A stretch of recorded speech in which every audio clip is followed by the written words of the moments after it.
Respect your time. Uh, my name is Steve Middlebrooks, and I'm just a citizen here in Athens, Clarke County. And I would tell you that a group of us met a few weeks ago, and the subject came up about what is available for our youth in the city of Athens.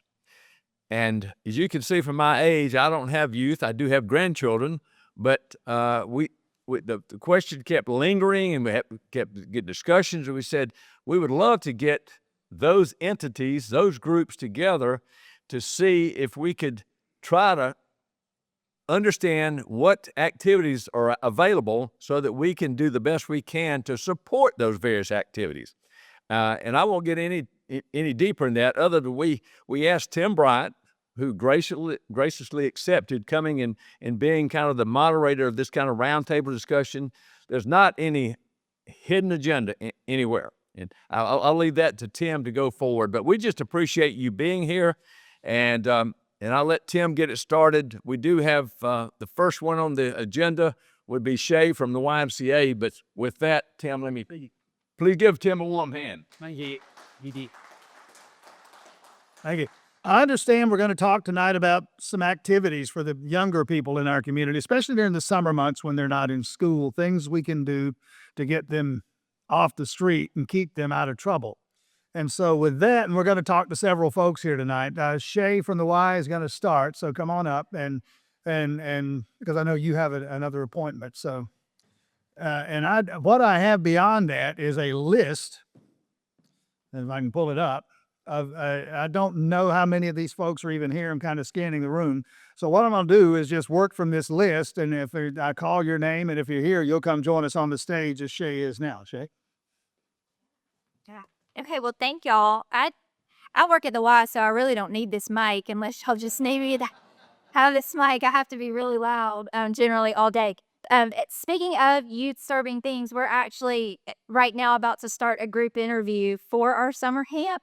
We start really early hiring because the training program to be in our camp is so robust that we have to start this early. So at 6:15, we'll have about 100 folks come into our gym and apply for jobs in our summer, and their age is 14 and up. Those 14 and 15-year-olds, we all know that that is a very tough market and a very critical time. We have a very large LIT, it's Leaders in Training program. We hire a ton of them. It's volunteer all summer, and they work. And they have a lot of fun because we love on them and snuggle them up and do all the things that they don't like us to do because they're too cool. And so we make sure we do it like extra time for them. But they get a ton of training in a leadership program. So do you know teens that need to be with me over the summer? Send it. We're going to put them to work. The other thing we do is all of our kids that y'all get to camp, if I could have every kid in this community take swim lessons, I cannot stress that enough. One of my colleagues in Valdosta got a grant that every second grader came through the school district and took 2 weeks of swim lessons. I'm trying to push that here. I could probably get a grant through CHOA. I would love to see every second grader take swim lessons throughout the school year and learn to swim. Watching a kid learn to swim changes the trajectory of their lives. That the self-confidence they get from that is a game changer. So I should put that out there too while Steve's giving me a chance to word bomb it about the why. The LITs that we hire, they all have to go through a safety around water course and pass it. So in the summer, our LITs get in the pool with an instructor on the deck and they teach every kid how to swim. Our goal every summer is that every single kid passes a swim test. Well, for us in the summer, last summer I served 688 kids in 9 weeks. We are very large. That's one of the pluses to the Y. We're the longest standing day camp, so it's 89 years old this summer. And our Y in this count is the third oldest Y, Conversations, Oconee, Clark, and all private schools. And they come into programming every afternoon. And we don't do traditional apron school. They have to be like in a sport or in swim lessons for 12 weeks at a time. Very neat program. So again, if you've got kids, we have got unbelievable donors, seed sitting here. And we do a pretty large annual campaign and get out a ton of financial aid. And please tell people, do not be embarrassed. We don't receive state and federal funding, so we help everybody. We may have to one day. And I will tell you, our middle class families are struggling, but they don't want to ask for help. So if you've got people that need help, please send them to the Y, even if it's a membership. Camp itself, so it's Camp Kelly, 89 years old. We serve ages 5 to 13. We start 7:50 in the morning and end at 5:45. I could take 400 a day. So we're big. I know Jemmer's in here. This kid's came through the programs for a long time. Camp itself, I have to really stress this to people, and it's kind of unpopular at times, but it's not daycare, it's day camp. We move every 50 minutes, so our goal is that we expose these kids to things that maybe they'd never seen before, but it is strict. We will suspend you. You do have to behave. The parents have to buy in. Parents have to be on a parent call. You have to really understand what we're trying to do. It is a Christian mission, so we are being pray with them, and we do devotions and all the things. And we don't shy away from that at all. And again, any kid as well. If you've got kids, we start registration in April. The financial aid process starts in April. We take anyone, type 1 diabetics. I have about 6. I run them on my cell phone. It doesn't matter. Anybody, any kid can come. And if you've got parents that say, I don't know, encourage them to come visit us. Generally, if they walk the property and see it, they'll decide for their own children. And then in camp, they're going to options twice a day, so they get to choose, and their options can be, we teach bike riding. So mountain biking is a thing for us that we teach all our kids to ride a bike. That's a very important skill for us. So there's bike riding, there's soccer and football and basketball and cheer and dance and art. There's skating. Sometimes we'll do golf, just kind of depends. There's arts and crafts. There's all kinds of stuff. And so all the kids get to pick 2 of those, do those throughout the day. Every kid goes swimming at least once a day. And then we get 2 snacks a day. Lunch is there as well. And then the other piece is that every group twice a week has to go through literacy and STEAM. So we're real big on summary loss. They have to do the literacy program, which we actually partner with the library. We pick up books every week. There's reading logs, really trying to cut some of that out. But it takes a very large staff. So we employ about 70 during the summer stack. And then on the year, the Y employs about 380 a year. So we're busy. Is that good? Okay. Yeah.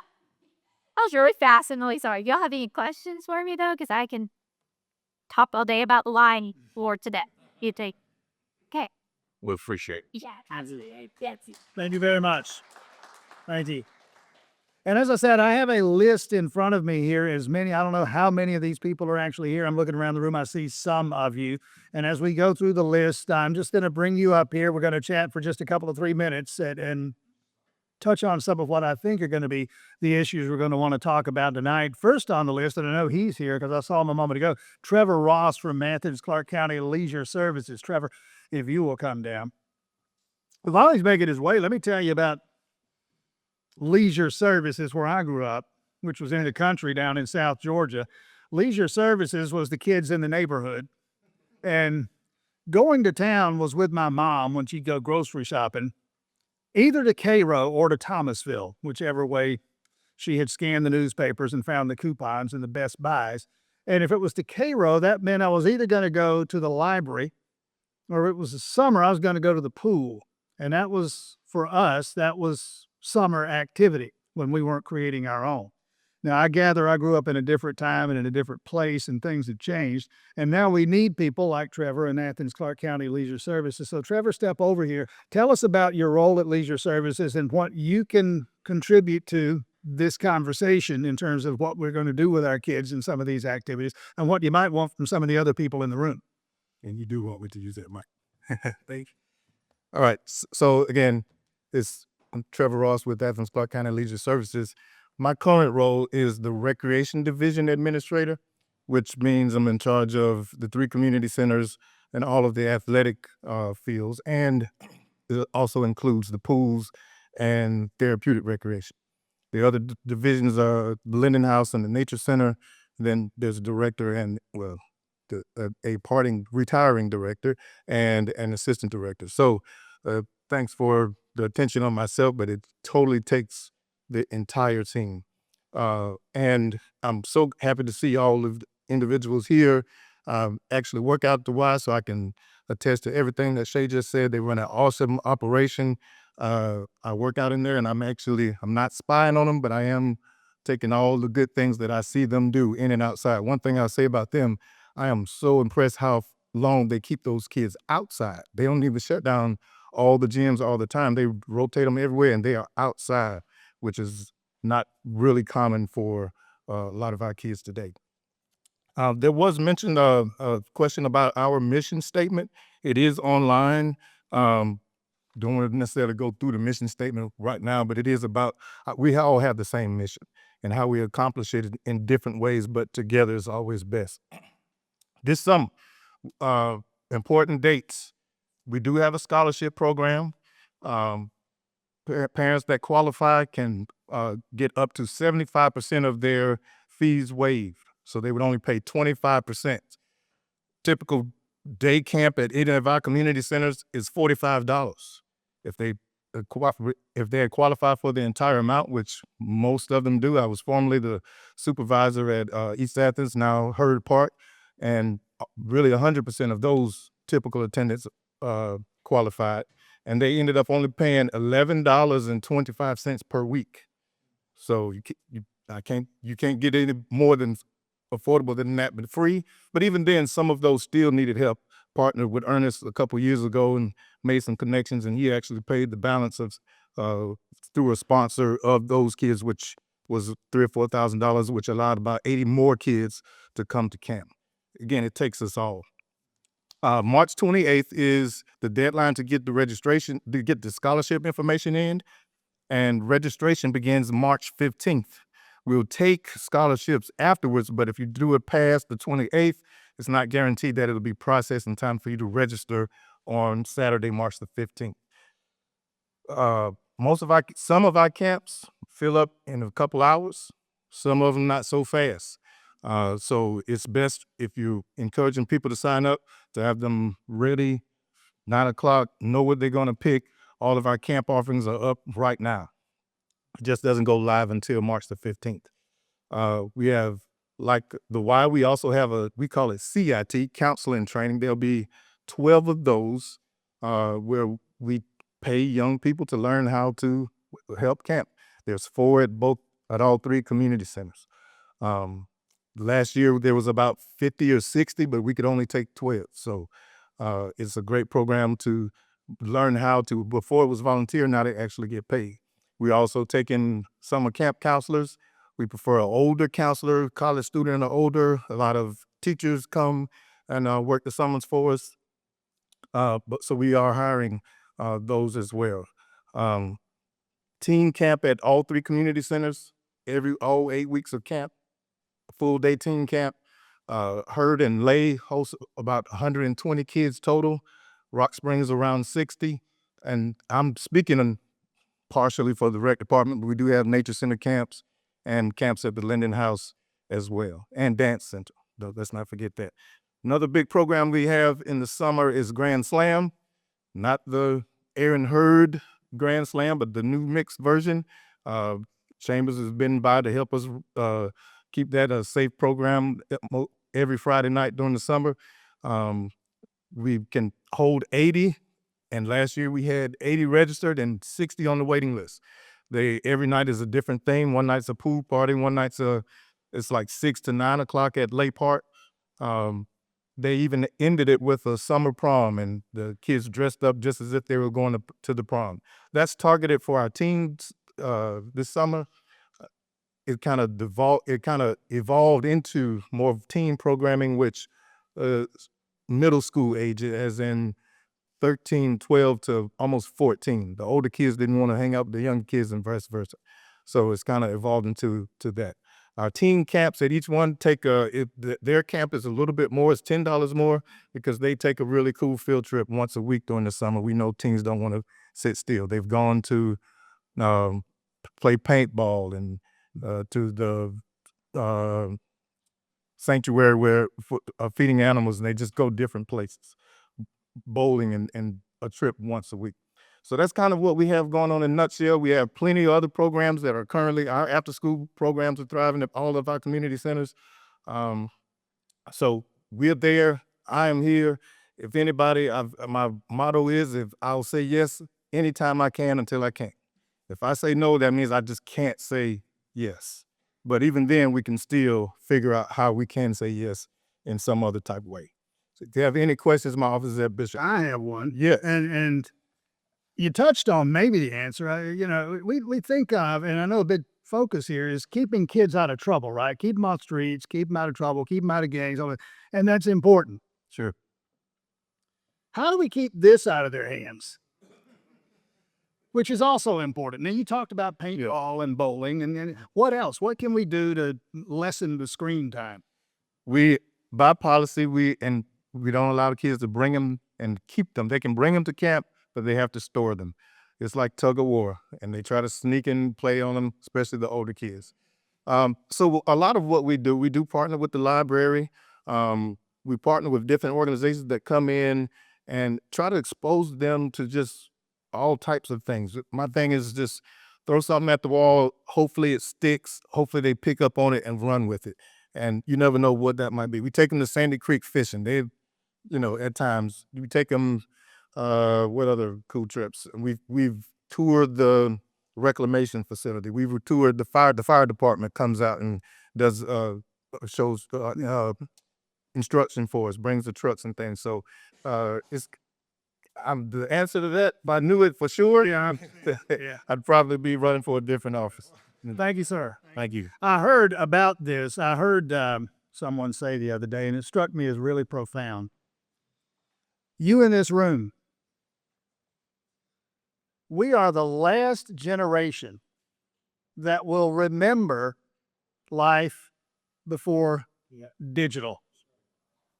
We're the last ones who can talk about what it was like to grow up without this surgically attached to our hands.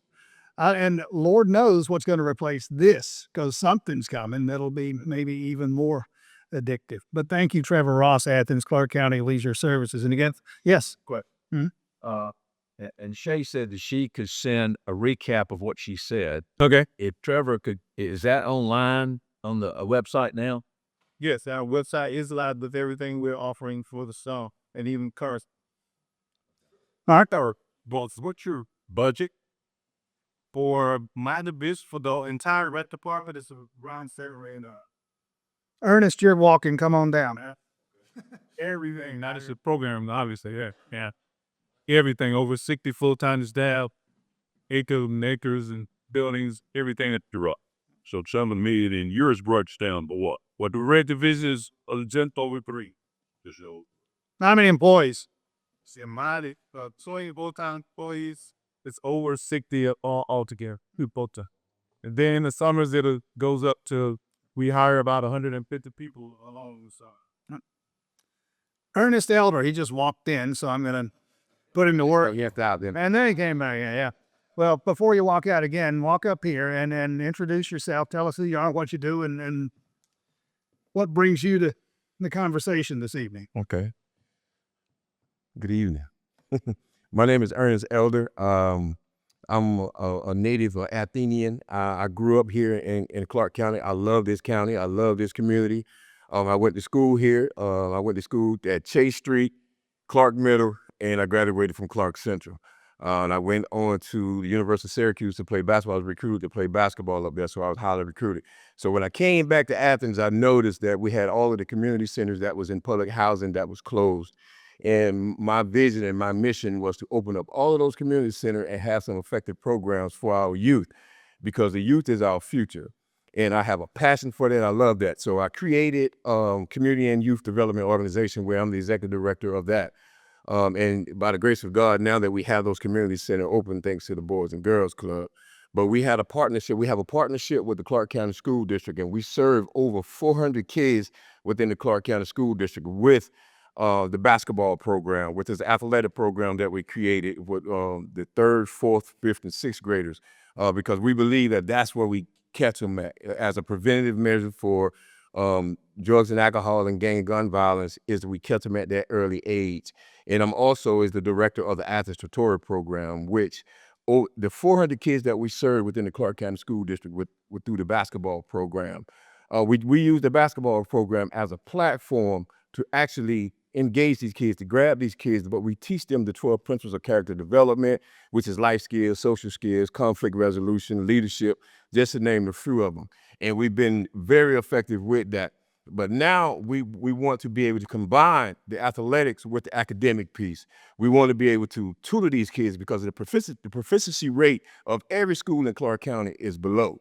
So we believe that we reach them through athletics, but we also teach them, tutor them with the tutors that we have over at the University of Georgia. We have over 26 tutors that come to the center and tutor these kids from 3:30 to 6:30, which we believe, and we measure that to see how impactful that's been within our organization, with the attendance of the school of the kids, how the attendance is going up. Their participation in classroom has went up. The engagement with their parents has been better.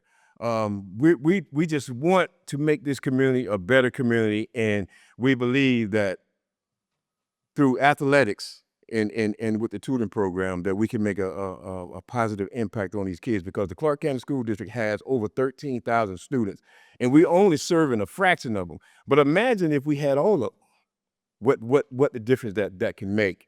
When I was talking to Mr. Middlebrooks and he's talked so passionate, he's more passionate than me about the kids and about our community and how we can make this a better community. And it takes people like all of these people that's in this room right here that we can make a difference in our community.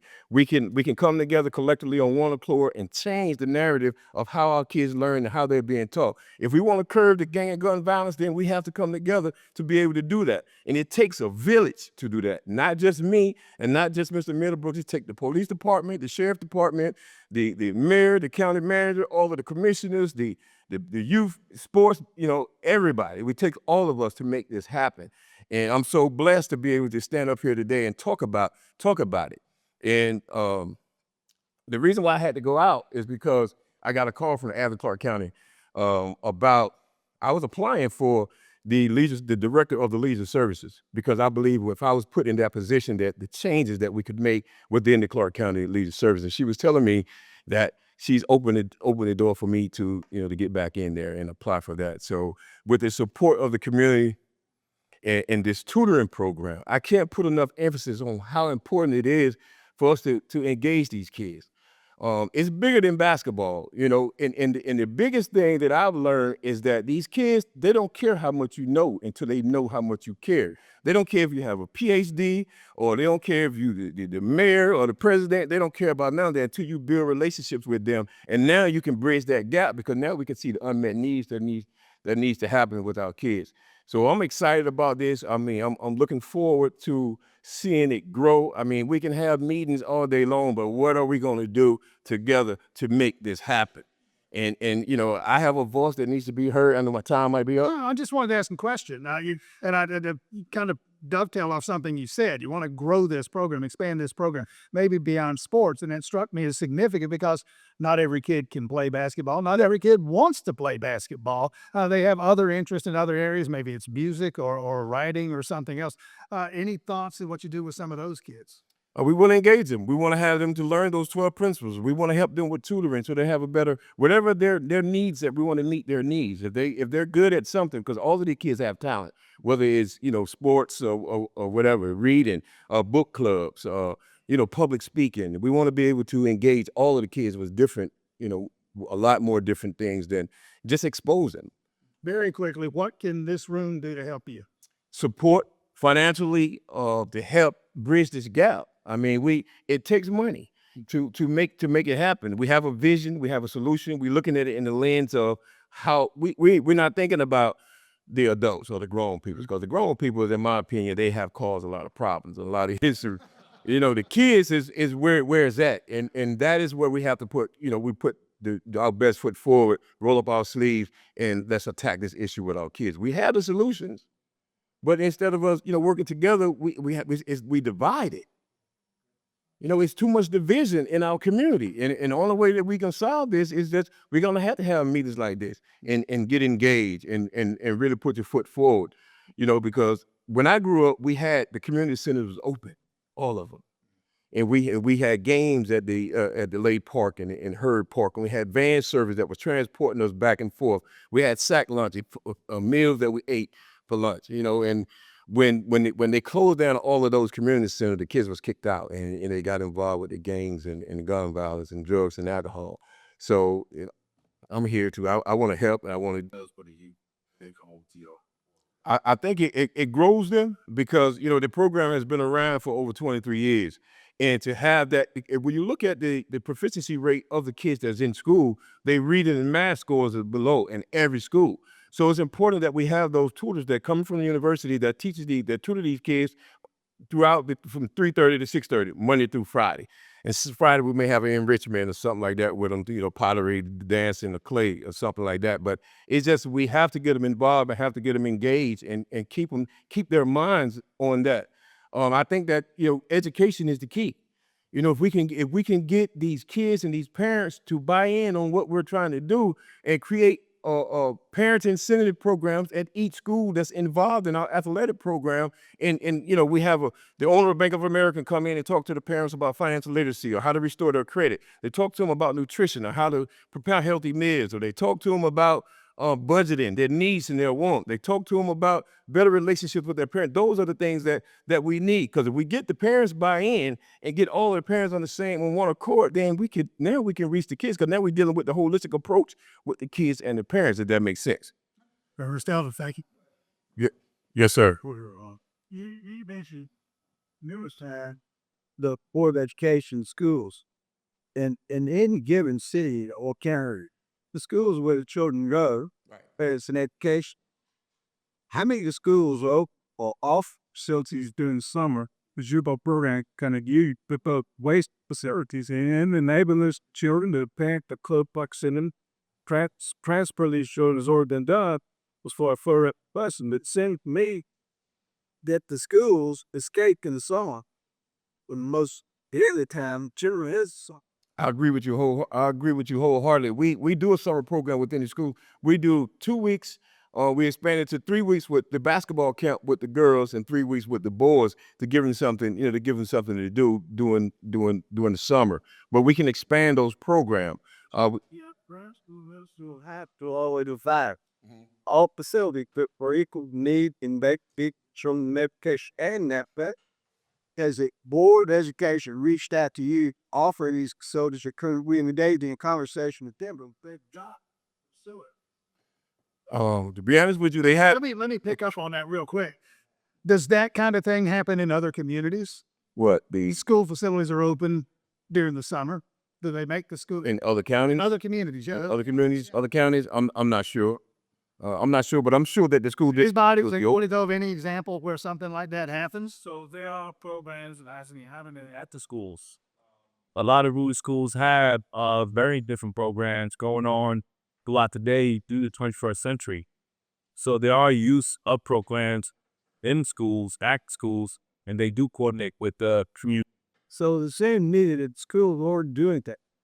Where's the way to expand? I know the city plan a great complaints for the schools had fences around in the summer to keep chilling out.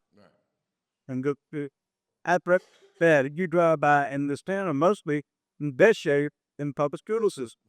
It was seeing if they had some kind of collaboration on that very open violation was in place. Yeah, I agree with you. Well, I think we've just Yeah. generated an idea. Yeah, I agree with you wholeheartedly because, like you said, all of those facilities just sitting there.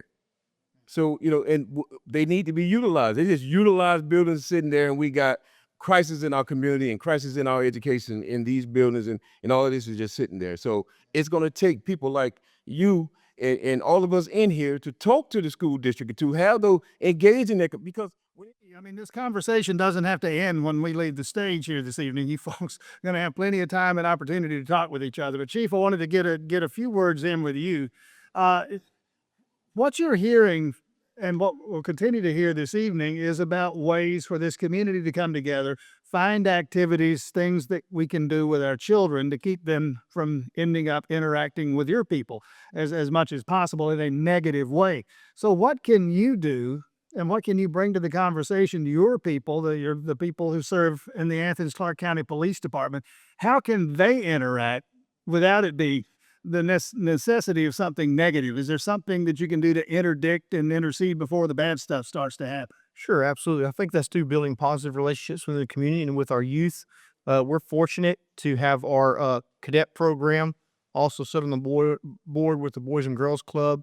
We're very involved in going by all the centers and visiting with kids and kind of spending time with them in a non-enforcement capacity and getting to know the kids. Of course, our SRO school in the schools is very positive. So we're doing so many things that we touch in the community and how we're doing it. But I will tell you, over the last 3 years, we've had 5 young people die of gun and gang violence. And that's too many. If y'all remember last year, it was a 3-year-old. And the issue is we need to do more to help our kids be safe, and that's the future. I've been to LLL boards and other meetings, and everywhere I go, it's the same thing. It's what are we doing for our youth, and what kind of programs are out there.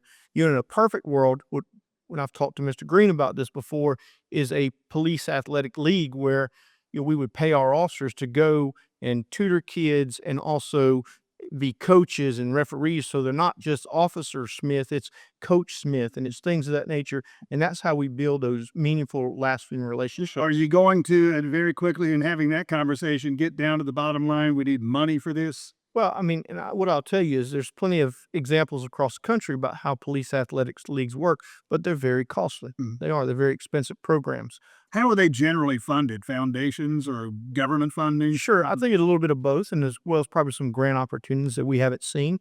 And, we've looked at different ways, and of course, through our foundation, we've talked through that and looked at things. But at the end of the day, we have not gotten to that fundraising point yet where we can be successful in implementing those. Could you even ballpark a figure? I couldn't. Okay. It would really depend on the capacity, What you wanted to do. whoever that is, right? And then, and on that same thing is who we're partnering with and how that works. And because there's so many out there that's doing great things. I was going to ask who within earshot is doing a police athletic league and doing it well? Who's close to us? Maybe who's doing it. I don't know close to us. I know Alexandria, Virginia, and some others. I've looked at their programs, but not a lot in the South, more up in the northern region. That's kind of my sure. Sure. Yep. Questions for the chief? No, dead stop. Okay. Thank you, Chief. Thank you very much. Yes. To Ernest's point about the tours, I heard 26 from the University of Georgia, and I'm assuming from the College of Education is the workforce development, the workforce development department. Could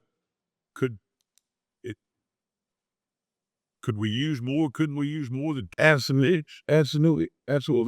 The relationship between the city and the university had to include for us to get more than 26, or what have we got to do to get more than 26? Already, urgently see 30. And hopefully I'll speak to his. Mhm. One of the things that, by the way, I'm Willie Green. One of the things that, when my mom ran Jaguar Wells, Paulville, they established a Big Brother Big Sister program with all the attorneys and sororities at University of Georgia.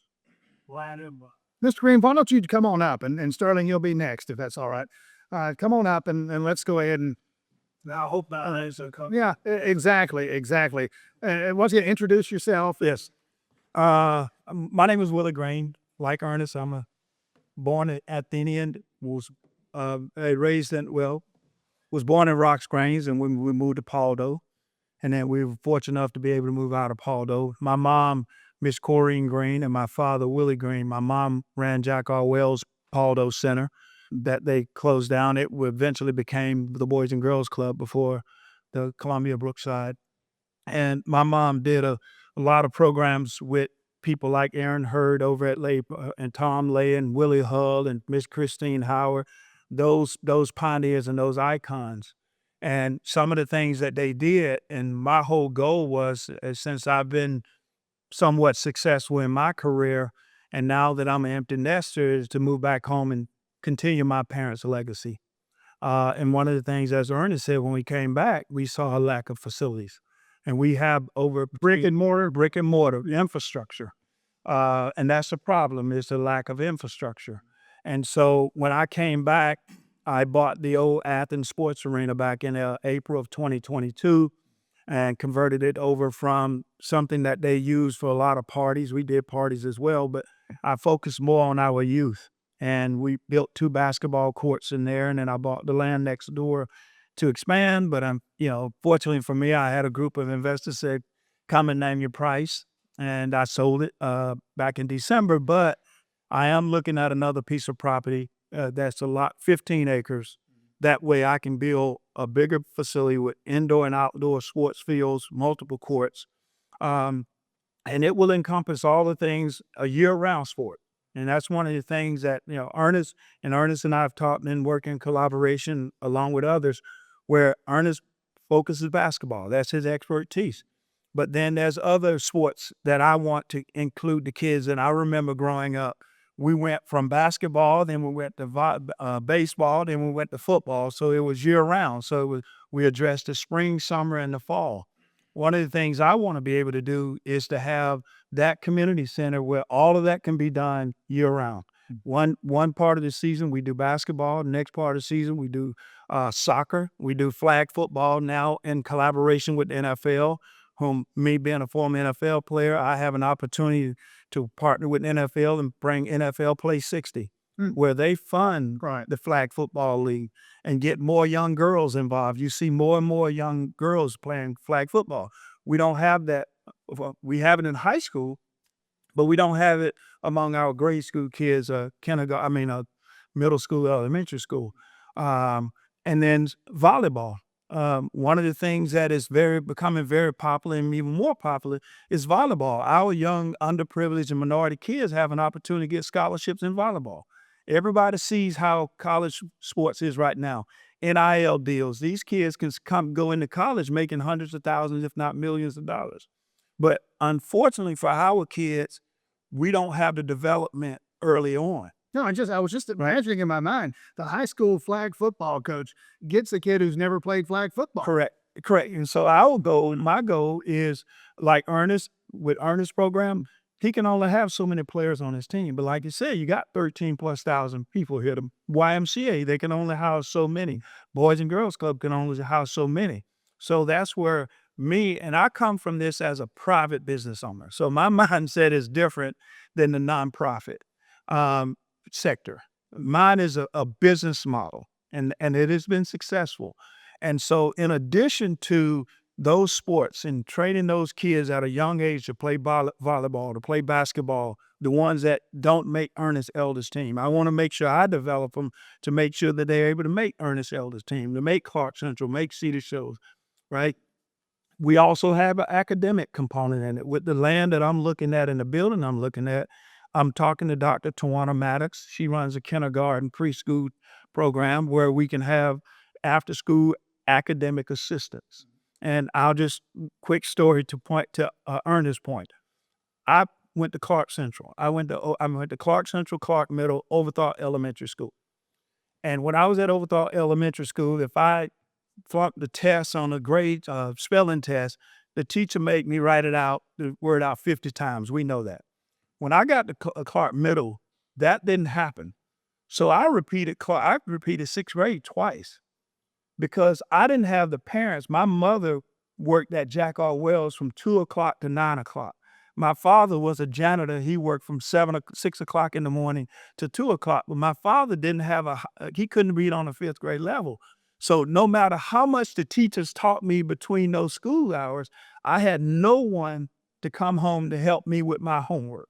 And I fell behind. And when we moved out to Vincent Drive, I went to Old Lions Middle School out at the airport. Fortunately for me, I had teachers like Miss Newt, Miss Thomas, and other teachers that saw my problem it's not that I wasn't able to learn. It was just how I was able to learn. And the fact that I didn't have that after-school assistance through my mom, they worked. I don't fault them for that. They did it. But I can tell you right now, as a result of that, they taught me how I best learn. And I ended up going to college, graduating, and getting a master's degree in sports administration. So, and I've been somewhat successful. So I understand the importance of not just about sports. It's about making sure our kids are academically inclined, because a college coach, I spoke at, I read my book, I wrote a book, and I read my book to one of the schools, local schools here. And I asked the kids, I said, if a college coach want to recruit you, whether it's basketball, volleyball, or football, who is the first person that college coach talked to in that school? And several people raised their hand and said the athletic director. The next day it said the head coach, and the other one said the principal. I said, no. The first person that coach contacts is the counselor's office. If you don't have the GPA, he can't talk to you. No matter how great of an athlete you are, you don't qualify for that school. You got to have a minimum of 2.5, or in some cases 2.2, but some cases 2.5. So if you don't have a 2.2 or 2.5, no matter how great of an athlete you are, you can't be recruited. And that's a problem when it comes to our low income and underserved communities. And you notice that I said low income and underserved because it's not just black kids, it's white kids that are underserved here in Athens, Clarke County as well. So we don't discount them. So again, I'll be just an overview. My goal is to build a bigger facility that we can accommodate these kids year round with multiple sports to give them an opportunity, an even playing field, to be able to make Ernest team, to be able to make Clark Central, be able to make Cedar Show, to be able to qualify. And what do you need from the room here? Checks? Well, support. We need public funding. Public funding. Public funding. My facility out that I used to own, it was all private funded, investment. But the economic impact, the return on this county's investment, on weekend we have travel ball tournaments. Travel ball tournaments is a $77 billion a year industry. And when we had tournaments out here, in fact, they have a tournament this weekend. They have over 52 teams coming into Athens to play in this tournament starting Friday, Saturday, Sunday, the new owners. They're staying in our hotels, that's sales tax revenue. They're eating in our restaurants, that's sales tax revenue. That's employment. They shopping at our retail, that's sales tax revenue. Back to Athens, Clarke County. So there is a return on Athens, Clarke County investment in travel ball, much like when you have something at the Classic Center, Glenn Center, or the University of Georgia. So yeah, let's open up a couple of questions and then we need to move on. One of the things that I'd like to ask is this. With Silky, you should have created a private enterprise in donations. Could you have a collaborative with the school in your area? It has 3 peaks. How's your gym Debbie? Could you lease school during the summer and be used facility to its fullest? The school boards have what it takes. They have our tax dollars going fallow 3 months of the year. At that point, it's they could turn down the Senate to lease to you a facility that could do exactly that. Years and now on here, the largest investor, Jerry Johnson, only balanced that boy. His other area was youth sports. 4 times the boy he's best down here just CS. Youth sport future view. As does. Boy have but the gas and have it the customer song hand to get to without.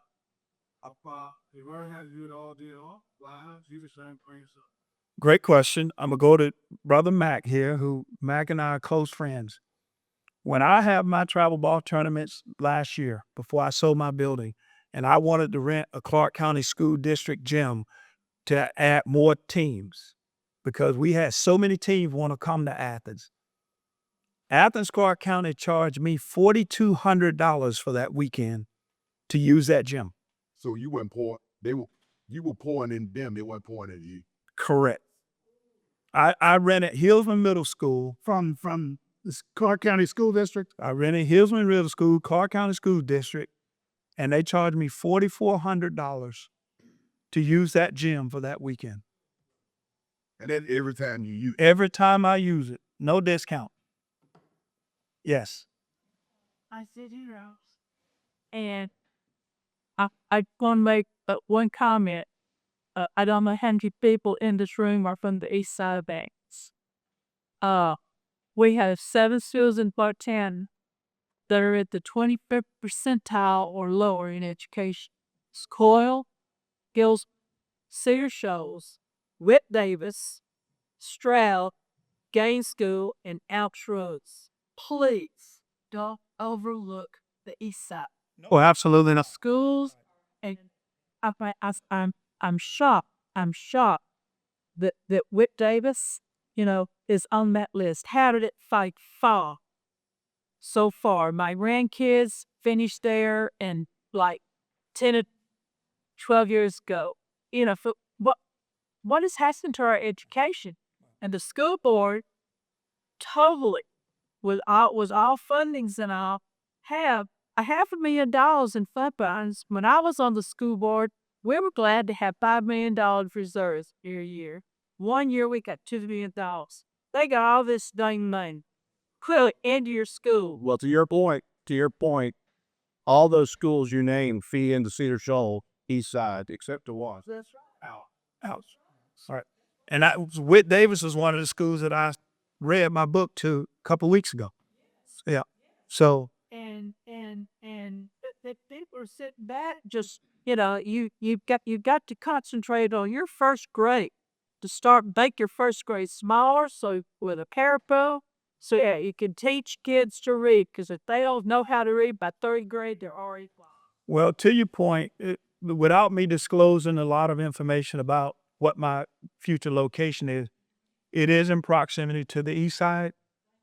And again, I will collaborate with nonprofit organizations that focus specifically on academics. My area of expertise is sports and business. I am an academia, but I'm not a Mr. Haney, right? If you remember Green Egg, I'm not trying to do everything. I'm not trying to be the barbershop and the policeman and do hair and do nails. I'm not trying to do all that. My focus is sports. But what I will do, and I've talked to Dr. Maddox, Tawana Maddox, she has a academic after school program. I will provide them infrastructure. I will provide them a facility where they don't have to be running around to different places, that they will have a place where they can provide the academic assistance. So when the kids come to us, when they get off the bus, first thing they will do is their homework. And we will work in collaboration with people like Ernest. We've talked about it with the University of Georgia student. To the chief's point, one of the things we wanted to do, and the chief and I have been working on this, we need to build that trust and relationship back between law enforcement and the minority community. And that's what we came up with, this police athletic league concept. We don't want to call it that, but we also understand that these police officers, law enforcement officers and civils, they got families too. They got bills to pay too. So I'm a business person. I don't believe in trying to give people stuff or have people do stuff for me for free. I understand you got a family to feed. So that's another collaboration, and hopefully so they're not looking at the chief, or they're not looking at our police officers here as police officers. They're looking at them as coaches, right? So they're a lot more comfortable in that, and knowing that they're a coach. Do me a favor in closing here. Jot down your phone number. Sure. And I will call you, and I will put you on my radio program some morning, and we will continue this conversation there. This is very good and insightful stuff. All right. Thank you very much. Sterling Gardner. Sterling Gardner from the Boys and Girls Clubs of Athens. One of the things, and you and I have talked at some length here, Sterling Gardner, you would say that in response to some of the problems that we're confronted with, the Boys and Girls Club offered some solutions. Elaborate on that. Yeah, exactly. Well, we've been very fortunate to partner with many of the people in this room, not only many of the nonprofits in the room, but of course our law enforcement community, and even some of the private citizens. Of course, back in 2022, we were awarded some funding through ARPA, which is the American Rescue Plan Act, to provide services, especially that dealing with gang prevention in our community. We formed a gang prevention task force, which the chief and his officers are part of, as are many organizations, including the Housing Authority, the school district, and other community partners. And I think many of the nonprofits in the room, I'll talk about what Boys and Girls Club does to a certain extent, but I want to talk a little bit more about what's already being done in this room. Right. So Boys and Girls Clubs in Athens has 8 Boys and Girls Clubs on this platform, 7 of them in Athens, Clarke County. 4 of them reside in public housing. One of our clubs is also in Winder Barrow County. We primarily serve young people ages 6 to 18, but we also have a wonderful thing called the Youth Force Innovation Hub, which is a workforce development center that's focused on teens all the way up to young adults up to 24 years old who may have already dropped out of school and or not employed or just kind of hanging around the house. We've done that in partnership with a few other organizations, and even part of our ARPA funding that we received from Athens Clarke County, we noticed that we are not the only ones in Athens Clarke County doing something. So we took part of that money and we pledged to partner with some of that money with other smaller nonprofits. I think Rick Dunn was here in the building and a few others that received funding, part of our ARPA funding, to work primarily with teenagers. I don't, wait a minute, time out, because I don't know that I hear that much. What he just said, I don't hear that much. Our entity, in your case, the Boys and Girls Club, we received X amount of money, and we're going to take some of that money and give it to some. I don't know that I've heard that much. Well, they say it takes a village to raise a child. We truly believe that. We understand there are many people that are in this room, and a lot of times we're in competition for dollars. Yeah. But we can't compete for dollars because then we're working in silos. What if we work more together? I promise you, I had jotted down that word silos somewhere to bring up tonight. And thank you for bringing it up, because I look around the room and I see, for lack of a better way to say this, competing interest. You're all going to appeal to the public for assistance, and the public only has so many dollars. Well, we're not talking about a competing interest. We're talking about one interest. We're talking about the young people in this community. So that's the interest. Yeah. Well, okay. That's We have different ways of going about solving the problem, but actually it's really not. We're all trying to keep young people active. Ernest is trying to keep young people active. Willie, through a whole different innovative way, is working very hard. I've worked with Willie, as a matter of fact, after his mother retired and it became the Boys and Girls Clubs of Athens. I was the first director of the Jack Wells Boys and Girls Club, and Willie and actually donated the first computer to us all the way back in 1992 when he was still playing in the league and was taking our kids to Detroit during Thanksgiving along with kids from Leisure Service. Now I'm trying to remember what a computer looked like in 1992. It was a dot matrix printer with a screen this big. But there again, we have all the right people in the room, and we actually need more, because what it is that we're not competing. We need more of these services. You keep saying that. There's a grant out there. I want it. You want it. I'm going to get it. You're not. I mean, that's how that's going to work. So how about this? I work with a lot of corporate funding. I spent over 22 years as the director of resource development, the vice president of resource development for Boys and Girls Clubs of Athens. And I can tell you this, if I take just the Boys and Girls Clubs of Athens and the 350 kids in this community that we serve a day, and I go to AT&T, or matter of fact, I want to use Truist, because Truist actually does give us money. All right. But I take and I say, Truist, I need $50,000 to have a positive effect on these young people in our community.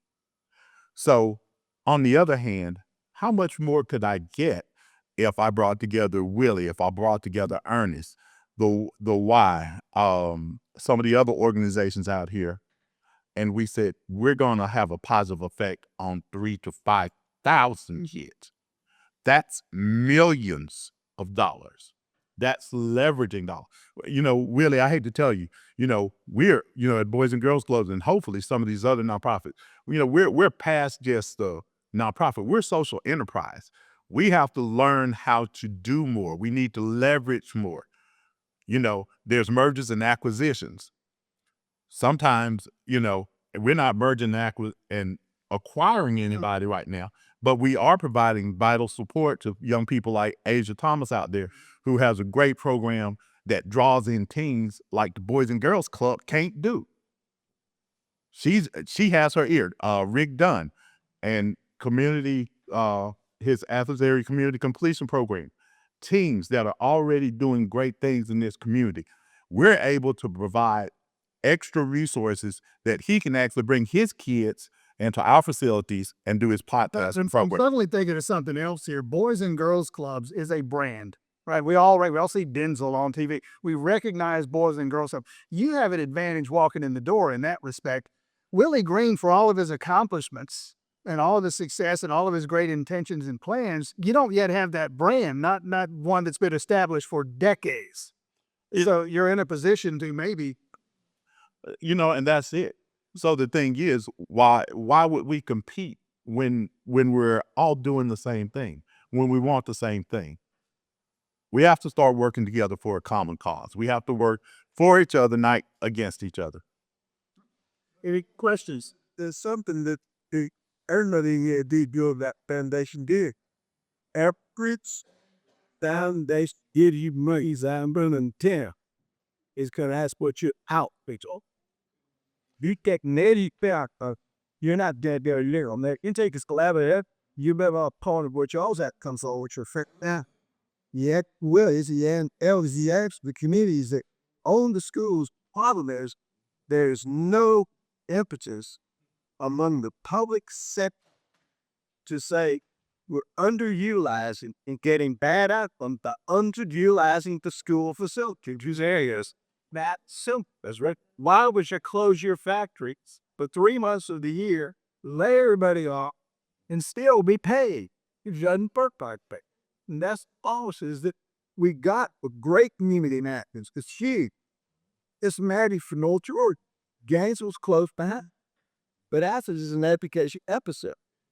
You go to the Greek system at the University of Georgia, you repel the Greeks on campuses to come to these schools of work because they have to do community service. Sports volunteer service is not a bad idea, not moral. But we can do this together if we can get our facilities right. The bricks and mortar will what kill communities. If you don't mute us, you lose. Our schools are likely not there, not these diamonds, but our schools. Sterling Gardner, thank you very much. Thank you. Carrie Rivers. Come on down. I feel like the price is right here.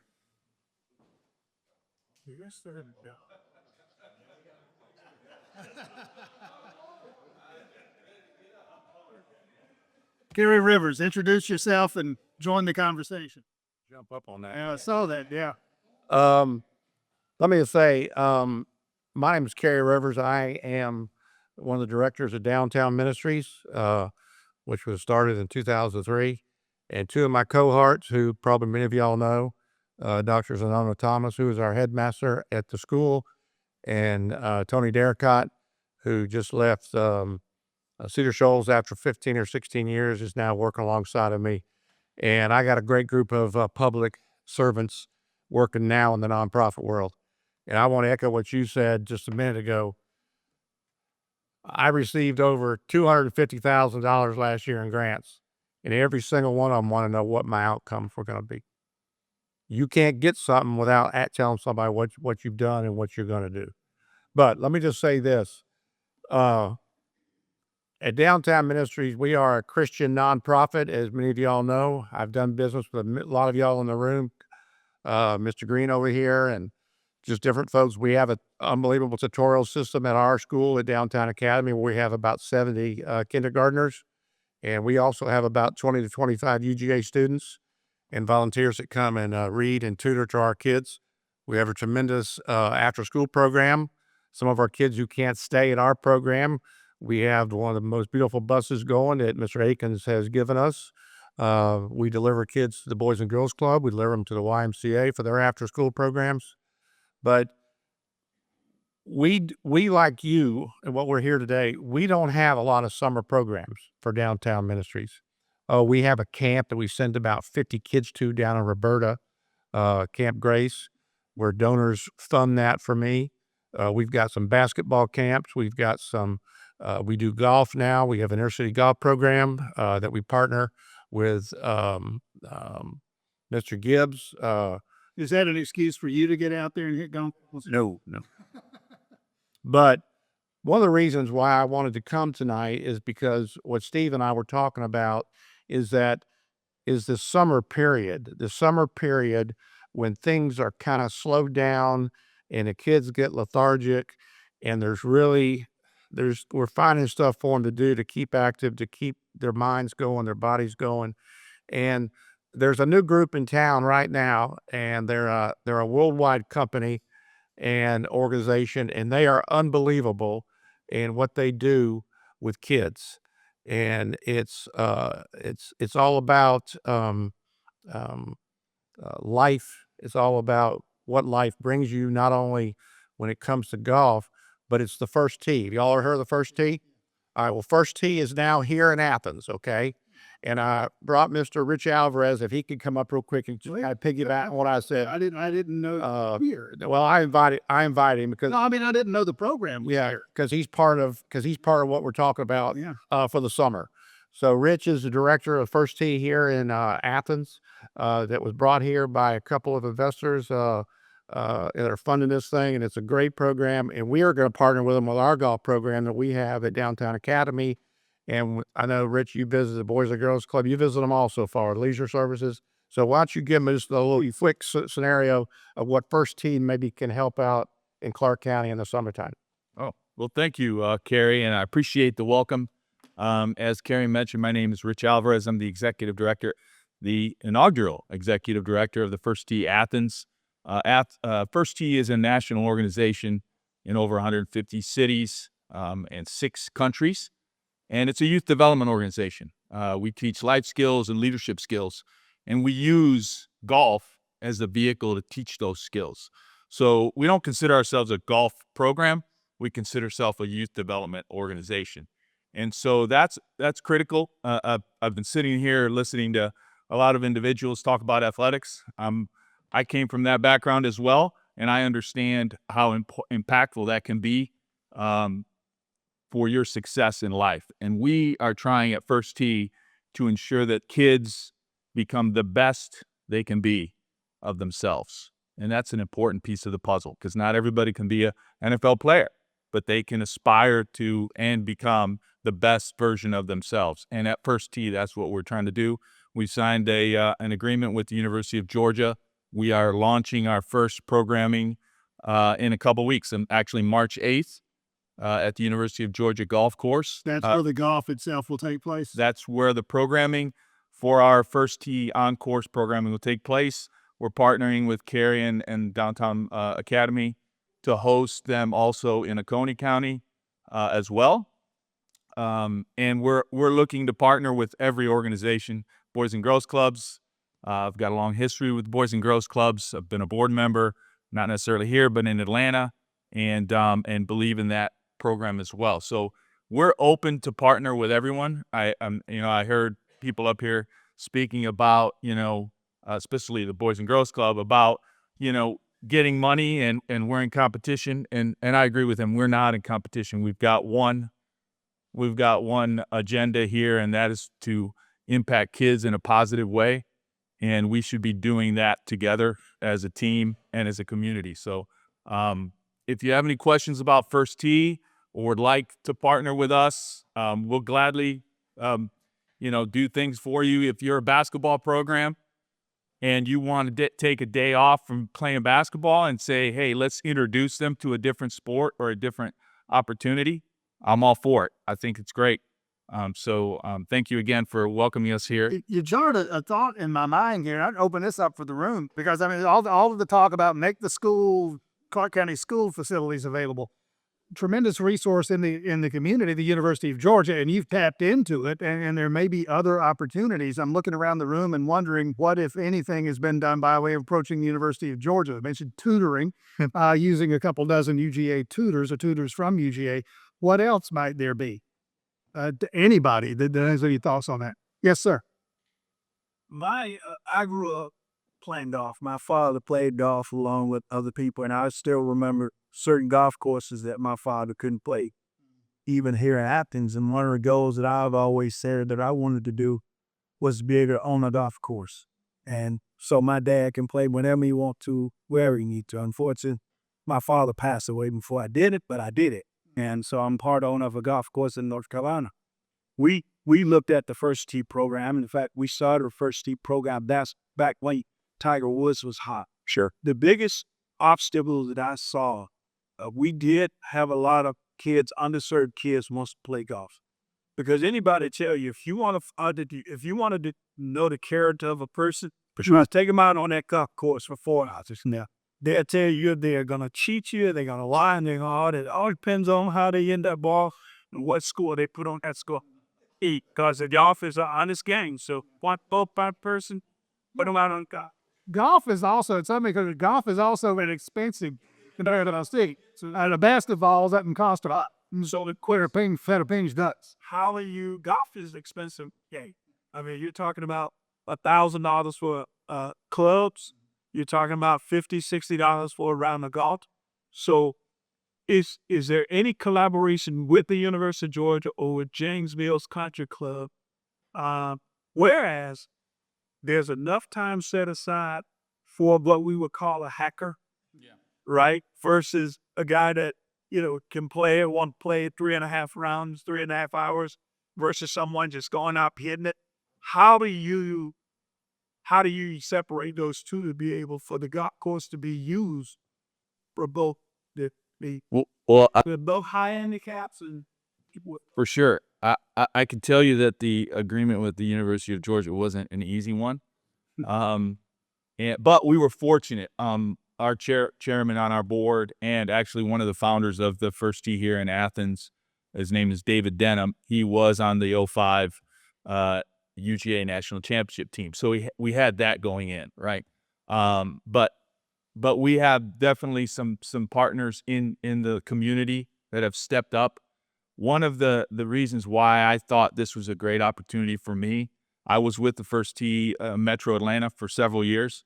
And then I moved on and was the director of philanthropy for the PGA Tour Superstore, which is owned by Mr. Blank. So he was big on the philanthropy piece. So Athens called and said, hey, we want to launch a new program here in Athens. Would you be willing to kind of help us build it?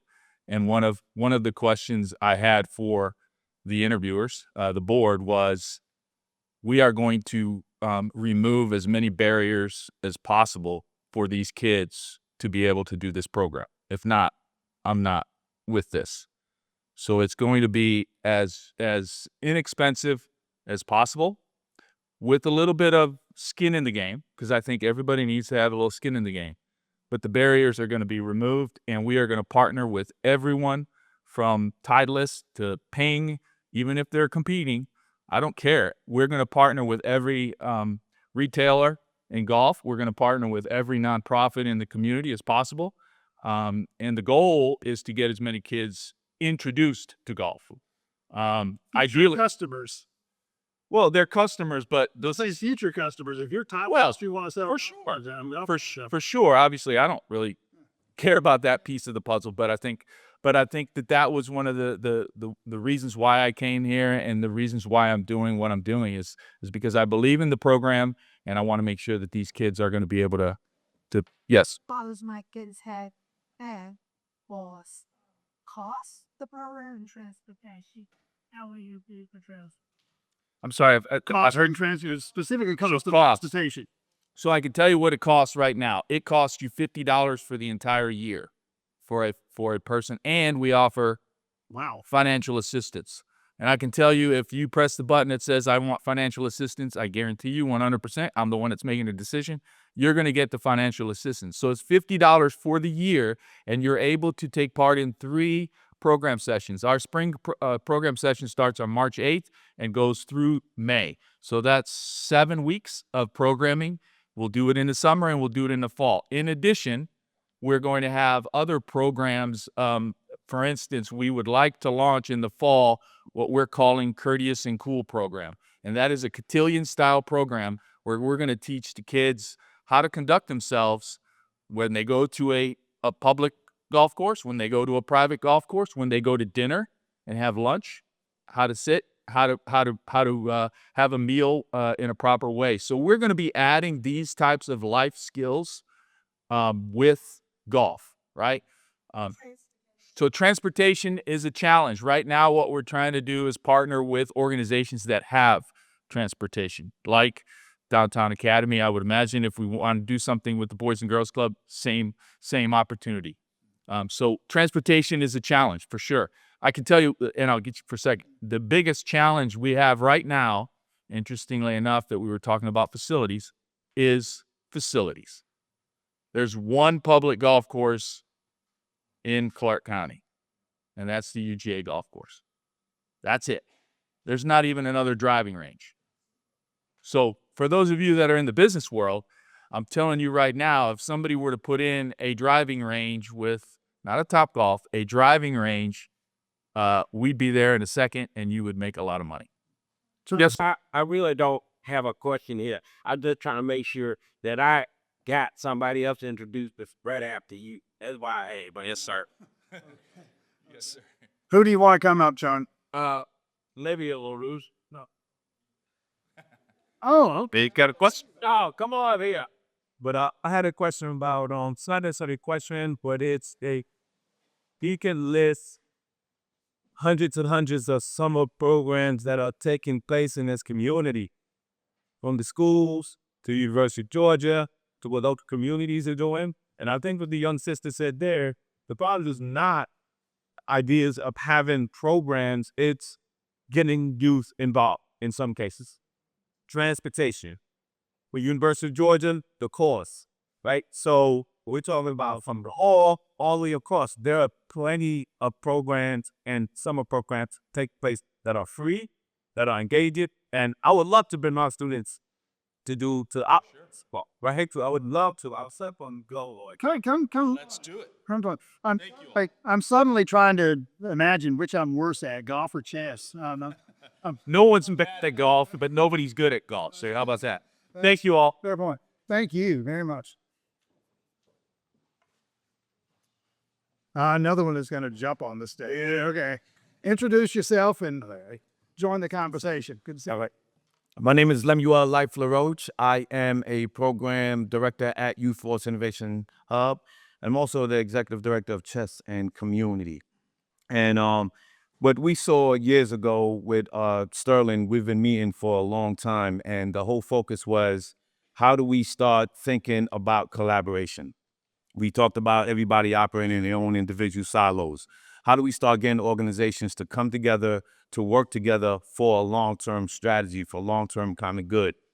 So what we were doing, we used to come to the Boys and Girls Club and offer chess, robotics, and debates. And to Ernest and Willie Green's point, like, we have a lot of the youth athleticism in this community is powerful and it's engaging because it brings kids and it gets them to move and it gets them to engage.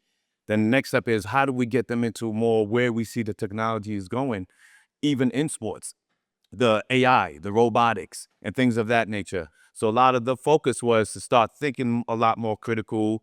It's not, even though the boys and girls do have a basketball and things like that, it's how do we have that and start introducing other things throughout the summer and throughout the year. So what we've been doing for the last couple of years is really working with the Boys and Girls Club, working with other nonprofits, and creating what we call these feeder systems. Not, I'm working with the kid for a week, for a semester. I love what Willie said, year round. I'm working with this student for a semester. I'm working with this kid. And then when I'm finished working with this child, how do we feed that person to another organization that can work with the parent, that can work with other aspects of the family? And this is what we've been really working together to identify and establish. And it's not an easy process, right? We have to get out of the mindset of, this is what I'm doing, and this is mine, and I'm not really trying to work with anybody else. But we've seen a lot of success in this community in that, and using that model. But at the same time, we still have challenges in the community where we have to learn how to work together. So I've been talking with Mr. Elder, Ernest Elder, about a lot of things that he's doing. I love that he's taken over the Athens tutorial because that is a vital aspect in our communities. When we get kids coming into our program at Youth Force, we catch some of them at 17, 18, 19, 24, and they can't, and some of them need GED. They can't read. They need their GED program. What do we do at that point with that child? And this is where we feed them to Athens Tech. We feed them to, so we have feeder systems, and I think as a community, we just have to do a better job at utilizing those feeder systems.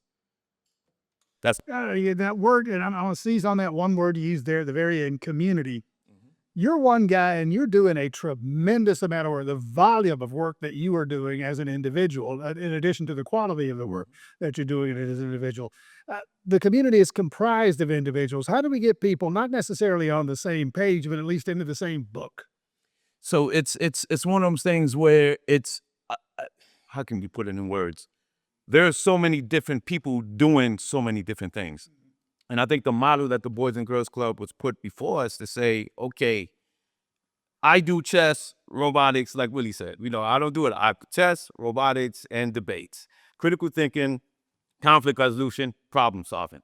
How do I take what I was doing and working with 50 to 100 kids a year and now bring it to the Boys and Girls program where we're able to really now bring multiple hundreds and hundreds of kids into that program? Working with Dante Robson and his league where it says, okay, what happens after the league is over? Can we get those kids to come into the robotics program, to come into the debate programs, to come into the chess programs? Because chess may help with a lot of critical thinking with O-line, D-line, chess, with football. How to use that as a model. But the idea was, okay, when that season is over, what do we do? And this is a problem we run into. When the summertime comes, that's when it's like, okay, where are the programs? Do we have a list of all of the programs that are going on in the city during the summer? Is there a database? Yes. One of the things that has to be done is an act. You learn to read, and then you read to learn.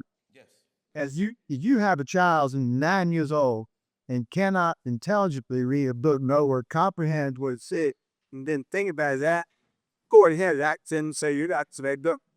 I worked in the recovery. I've been probably host to deputies out of jail.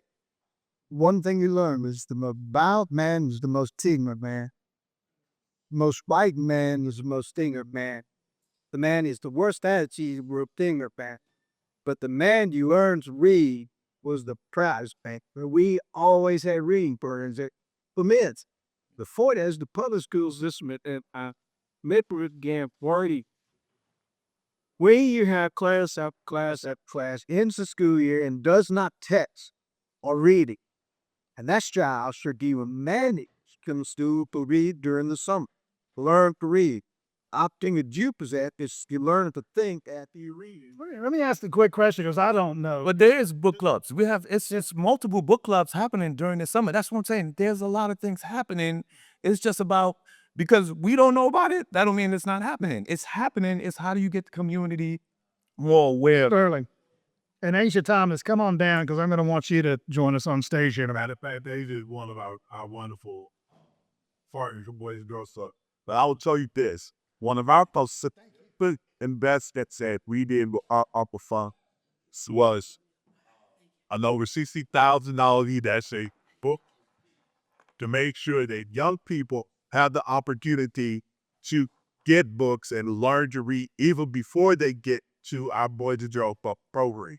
So the thing is, we have to get more people as our community to start thinking about. If you're talking about workforce development and gang prevention, all of that just starts as a young child. Because if someone is academically successful, they're emotionally supported, then the less likely they are to join the gang. Because guess what? They've already start having those soft skills for an employer. And so the thing is, but we have a wide sector of people here that are doing it from a young age to older. So that's why I'm saying it takes all of us. But that's one of our most significant investments that Boys and Girls Club felt that we needed to make for our community. Yes, sir, Matt. I want to say this story. You ever get my wife in credit? My wife works Shirley. She the foster up at Roxbury Center, who teach the kids from Afro. Since she been there, this is in that position. Those kids that suspect Ryan Super, that's all their schools in the 25 city. Because she doing an outstanding job, so I'm gonna took more like black. Yeah. His wife also serves as our education director. Give them you look in our public housing units, our kids in public housing over a 2-year period have increased their reading proficiency by 52%. And that's organizational vibe. So thank you, Phil. Let's hear from Asia Thomas, and we'll open it up for a few more questions. And I'm gonna sandbag you with a hard question right from the Okay. You just happened to be standing here when somebody mentioned the word, so I'm going to toss it out there. Difficult subject matter, gangs. Sterling mentioned gangs. Here's how we keep the kids or deter the kids from the gang activity. Those gangs have something that God bless the Boys and Girls Clubs and Willie Green and everybody else. I mean, everybody who's got a program, those gangs got money. Mm-hmm. And you flash that money in a young kid's eyes, and I don't know how you compete with that. Well, I think a lot of the programs, even when we're dealing with money, as you heard several of the programs mention, we're paying the kids. You know, even our program, if they come in as a peer leader during the summer, they're getting paid. So I think it's a bigger issue than just money. They want to be accepted, they want to be cool, they want to develop a name for themselves. And I think there's a brokenness that goes far beyond, even as I've been here in the school district for the last several months. I've been working in the school, and I'm on the east side. And I'm recognizing that every teacher I'm very concerned because almost every teacher that I speak with is mentioning quitting. Because when I'm in the classroom, I'm spending almost 85 to 95% of the time redirecting behavior. So the kid, it's not that they're not smart. It's not that they cannot learn. All throughout class, they horse fan. They're walking out of the class. I've had a kid steal out my bag. I've had a kid cuss me out. I've had a kid run up like they wanted to fight me. I mean, every single day I'm being faced with challenges working with the kids in the school system. And then I call home. I'm talking to the parent. You know what the parent says? I'm so sorry, but honestly, I don't know what to do. I tried everything that I could do in these situations. So it's very challenging. There's another part of brokenness, and that's why we're seeing these scores be so low. But I'm recognizing that these kids are dealing with a lot more. They're dealing with things mentally, emotionally. I spoke with one parent. She was like, this particular student had issues with just her emotions. She dealt with like a lot of different things. So a part of what we do is really focus on building the kids from the inside out. I've ended up saying, okay, I'm gonna try this different. So every day I go I'm subbing. I've been doing a long-term sub. So I just open it up for discussion. I said, how was y'all's week? I didn't go straight into the lesson, and I began to kind of go on this topic. And this very same girl who had been giving me so much trouble, she began to open up and she said, my sister died last month. She was murdered.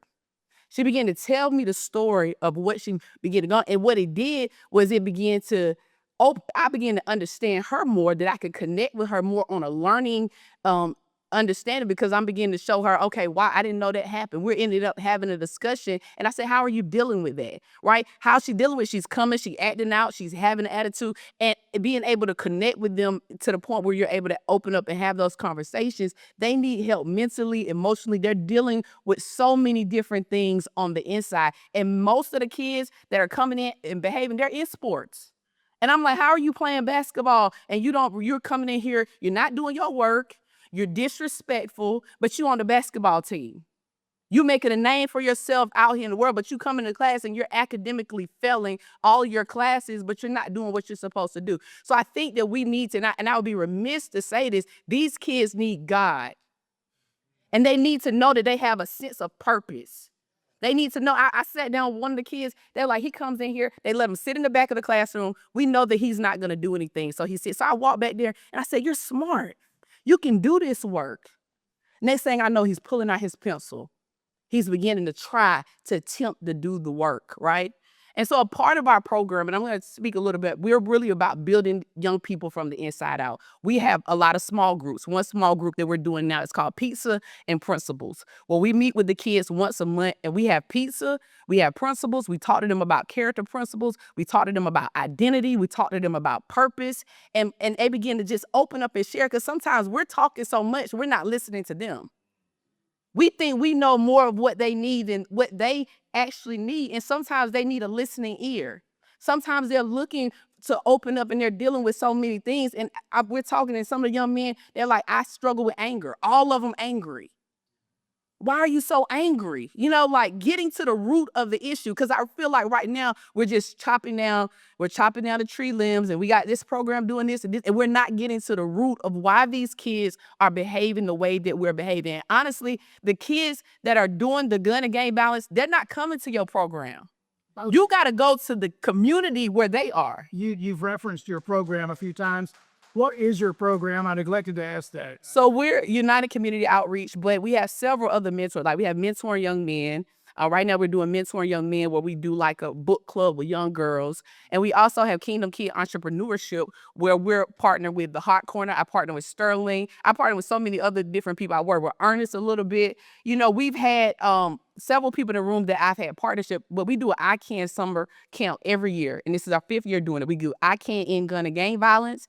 I can say no to drugs, I can end bullying, and I can make a difference. And each week, we've also partnered with the police department. We did a whole week at the police department on gun and gang violence with young men going in and learning different things about the police department, learning about gun and gang violence. So each week, we do something different with them. So we do that summer camp program every year with the young men in our program. And then with Kingdom Kid Entrepreneurship, we talk to the kids about financial literacy. We tell them that everything that is created to solve a problem. If you can find a problem in the world and solve that problem, you can become an entrepreneur. So we get them to thinking about purpose. You know, I told my class today, they were like, you know, so much going on in the world. I wish I was born at a different time period. And I told them, you were born in the time that you were needed the most. You were born in this day and age because there's something in you that the world needs.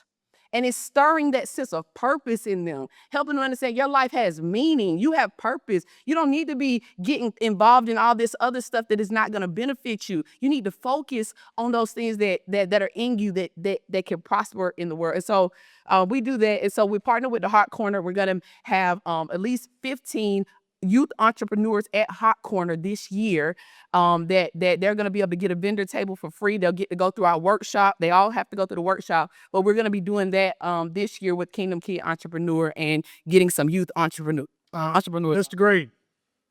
One of the things I know the school system has been somewhat attacked today, rightfully or wrongfully. But one of the things I had a wild respect, as most of us with schools teach, problem is right now, and so on. Now, they said, what is prayer? Some of these kids don't even know what prayer is. So I think that there's that is a major component. But I also think that even going back to the parents not knowing what to do, and I'm not attacking. I don't want to attack the school system, but I just fear that I feel like the teachers need to be paid more than what they're being paid. You know, I feel like they need something more needs to. You know, I don't know how to fix that brokenness, but when I tell you, most of the teachers that I've spoken with are basically saying, you know, I don't know how many more years I'm going to do this. Yeah, well, Jeff Mack and I, we go in the neighborhood, and we can see a kid. These kids got to know that you, like I think maybe Ernest said it or someone said it. They have to know you care about. Yes. Right. So if we go into a neighborhood and we see a kid that has his pants down on his butt and down off his butt, that kid will see us and he will pull those pants up and he will come and shake our hand. You got to have that type of leadership. The people that they respect, that they know that, hey, if I come to Willie, I come to Ernest, I come to Jeff, they're not just with me when things are going good. They're with me when things are going bad. And we don't have that. And that's what we grew up on. Right? And we have people in our community who wants to do that and can do it. We just have to put them in position to do it. Yes, sir. I've got to go because I'm listening at this. all these conversations, I think we all have to come over my later, we're looking at our kids. But there is one kind of brief that, you know, I guess I started to count mission. Church is all about mission. And I started 1986, $10 a week. Kids. And we had that community involvement to mother and what have you. Some like 7 kids before even, I mean, church is a small church there. But where we, you know, folks, the church is about mission.